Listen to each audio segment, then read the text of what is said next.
That brings us now to the rant portion of the show this week, and we're going to talk about South Carolina quarterback LaNorris Sellers. In the game against LSU, 15 of 27, 124 yards, 1 interception, had 22 carries for 19 yards, and was sacked 5 times. I was so frustrated with the performance of South Carolina's offense Saturday night, the play calling, which we're going to get to, the offensive line play, which has been shit all season, and some of last year as well. I was basically advocating for Sellers to transfer at halftime.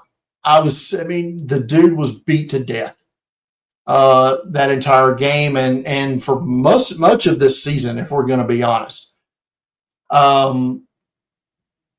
In my opinion, the way things are structured right now, South Carolina is actively ruining the best quarterback prospect in all likelihood in school history. It's just the way it is. Like I said, Mike Shula's play calling is just inept. It's just piss poor design of plays, the way he calls plays, the way he situationally calls plays. It's just shit week in, week out. We're going to get to that more in just a minute. This is the worst offensive line in the SEC, statistically speaking. You've got 4-star players up and down this offensive line, can't block yet. They got the worst run game in the SEC. They fired offensive line coach Lonnie Teasley this week. They had to do something. I mean, that's a start. I feel bad for Lonnie Teasley. I'm sure he's a great guy. But, dude, your unit sucked. and it's just been that way since he's been there. They shuffled the deck chairs a little bit. Sean Elliott, who was the old offensive line coach at South Carolina under Will Muschamp. He took over as interim coach when Muschamp was fired, and then left to be the Georgia State head coach. He got brought back.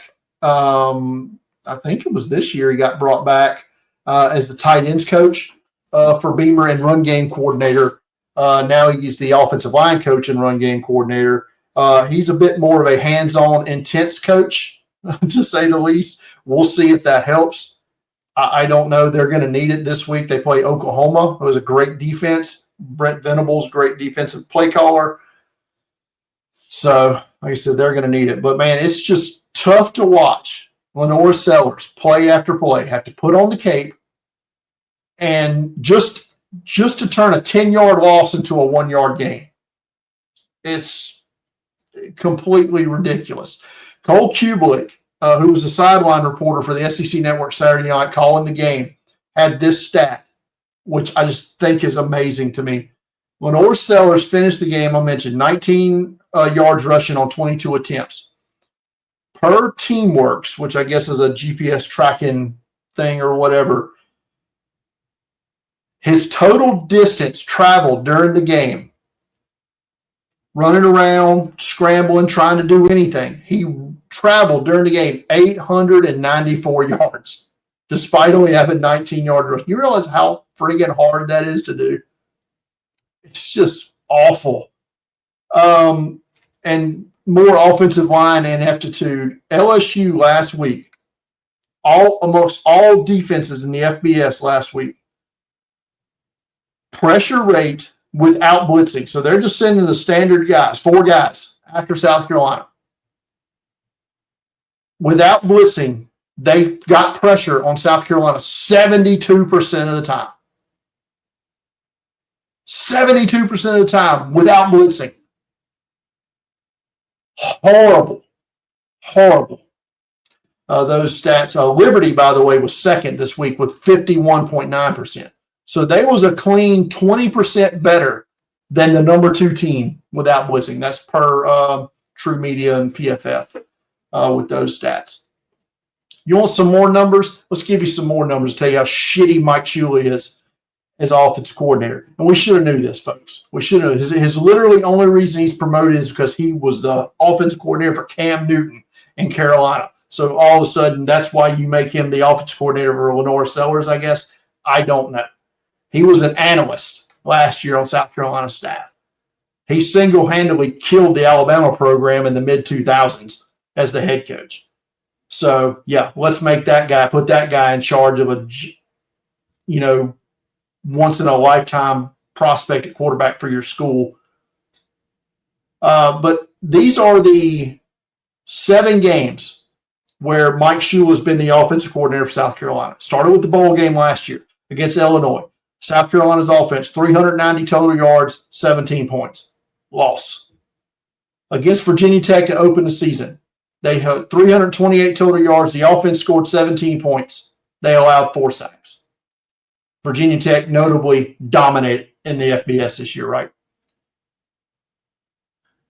Against South Carolina State, an FCS school, South Carolina managed to put up a whopping 253 total yards, only scored 14 offensive points, needed like 2 punt returns from Bakari Swain to put this game away, and 2 sacks against the mighty Bulldogs of South Carolina State, a MEAC school. Against Vandy, 328 total yards. The offense managed 7 points, got the shit kicked out of them in the game, gave up 2 sacks. Now, Sellers got concussed in this game too, by the way, in the first half. So, yeah, good job, guys. That's a loss, by the way. Against Mizzou, 293 total yards, scored 20 points, had -9 rushing yards in the game, gave up 5 sacks. Loss. Against Kentucky, the worst team in the SEC. They only amassed a whopping 341 total yards, 21 offensive points, had a defensive score in that game, and gave up 2 sacks against Kentucky, who sucks. No offense to Big Blue Nation. And against LSU this past week, we talked about how he ran around for his life, ran 894 yards total during the game, just trying to escape. LSU, they get 317 total yards of offense, 10 points. Defense scored in that one too, and 5 sacks in the loss to LSU. Now you're sitting at 3-3, same place they were last year, and now they have games left against Oklahoma, Alabama, Ole Miss, and Texas A&M, and you finish up with Clemson with a game against Coastal Carolina sandwiched in there. I mean, your offense better get better in a hurry if you want to go play in the Gasparilla Bowl, because at this point, I don't know that they're going to a bowl game if the offense doesn't get it in gear. And then at that point, you have to start questioning Shane Beamer as a head coach. You have to start questioning how many of these guys are going to leave to go to the NFL or transfer out. I mean, you got a lot of good players on this team that are getting wasted. Nick Harbor, the wide receiver, Dylan Stewart on defense. I mean, these guys are top NFL talent, skill level players, and LaNorris Sellers, potential top 5 pick in the draft at quarterback, just getting shit on with poor play calling, poor blocking up front, poor offensive line play. It's got to get better. Got to get better.